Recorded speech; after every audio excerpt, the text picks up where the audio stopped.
وانفصلت السويداء، مش ببيان رسمي ولا أي حاجة، لكن اللي حصل أخطر من كده بكتير قوي. والرئيس السوري طلع يعلن انسحاب الجيش السوري النظامي، بس بطريقة تشم فيها ريحة تسليم أهالي فنجان البن التمام. ويلا نعرف الحدوتة سوا.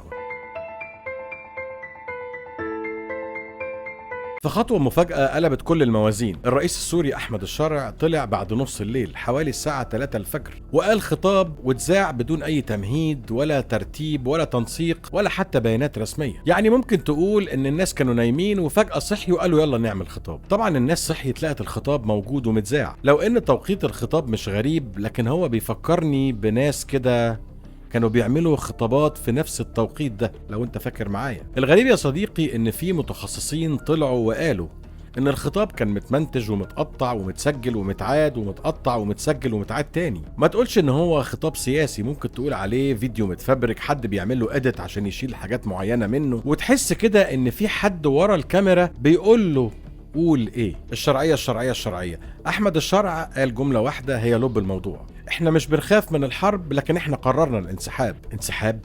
انسحاب منين؟ انسحاب من بلده، من جزء من سوريا، من السويداء تحديدا، والسبب عشان يمنع الفتنة ويحمي اهلنا من الدروز. انا معاك يا ريس، بس لو انت خايف على اهلنا من الدروز ليه دخلت عليهم من الاول وهاجمتهم؟ سؤال عليه علامات استفهام كتير. وليه حصلت انتهاكات اصلا؟ هو احنا بنولعها عشان نطفيها ولا احنا مش عايزينها مولعه؟ كمل الشرع كلامه وقال ان اللي بيقوم بيه الكيان في الوقت الحالي هو محاولة لتقسيم سوريا، وقال ان دي حاجة العالم كله شايفها ومش جديدة، وقال ان ده طبيعي بعد سقوط الجيش السوري النظامي. بس انا عندي سؤال، هو الجيش السوري سقط امتى؟ سقط وقت الثورة من 13 سنة لما كل مكون سحب اولاده من الجيش وابتدى يروح للطائفة بتاعته وينعزل. العلويين راحوا الساحل والسنة راحوا الشمال والدروز نزلوا الجنوب والاكراد كونوا قوتهم في الشمال الشرقي، ومن ساعتها الجيش السوري ما بقاش جيش، بقى مجرد بالونة قشرة فاضية. واللي ادهى من كده بقى ان اللي اتبقى من الجيش مش يحافظ عليه، يطوره، يسلحه،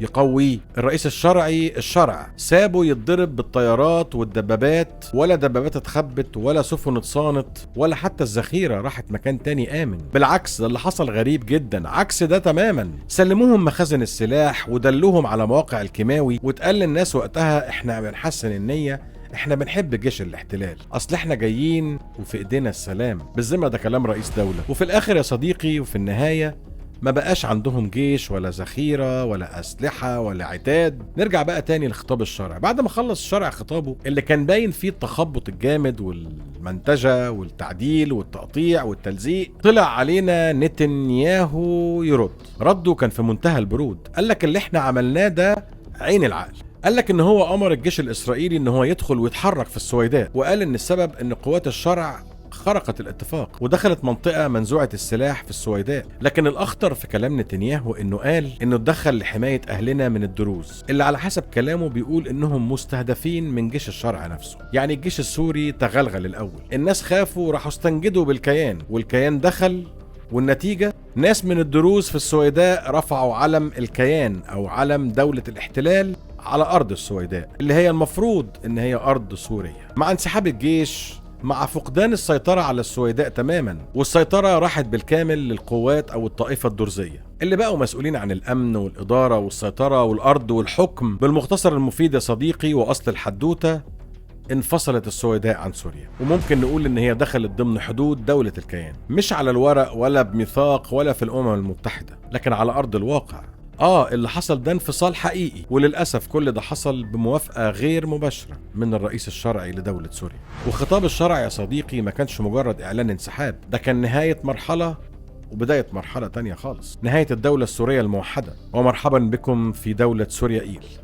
أشوفكم على خير.